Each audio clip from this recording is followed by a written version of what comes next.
Mga ka-isla, maadto mi sa it's alas 12 sa tanghali. Wala na naman.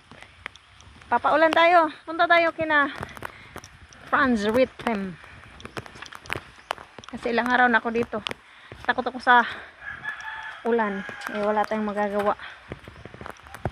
Ulan talaga. Tato.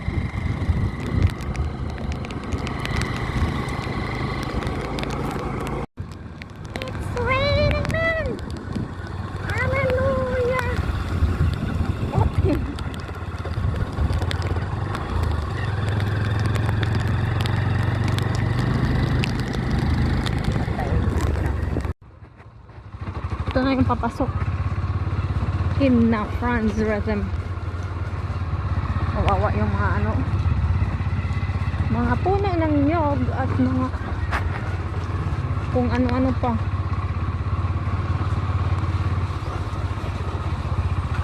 Sapa. Buti na lang driver yung anak ka. Yan.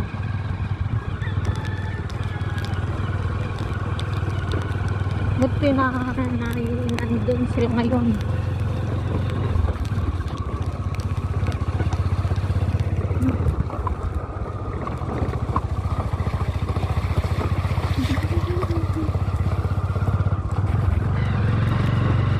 Puno papasok sa kanila. Hangin pa naman. Awu.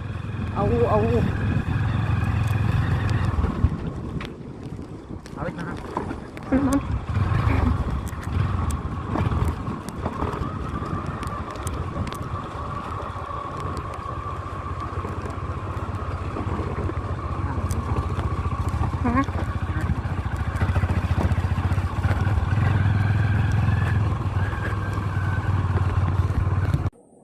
So, dumating na po tayo, pero pasensya na po, hindi na po ako nakapag-video.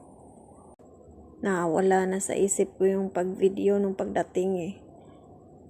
Usap agad kami, kamustahan, kasi nga nag-aalala din tayo para sa kanila. Nag-uusapan lang po namin yung nangyayari, pero inassure ko sa inyo po, okay lang po sila. Wala namang masyadong sira sa bahay nila.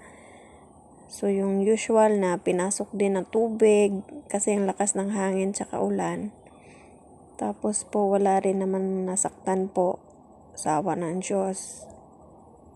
So, yun po. Pasensya na po. Basta okay lang po talaga sila.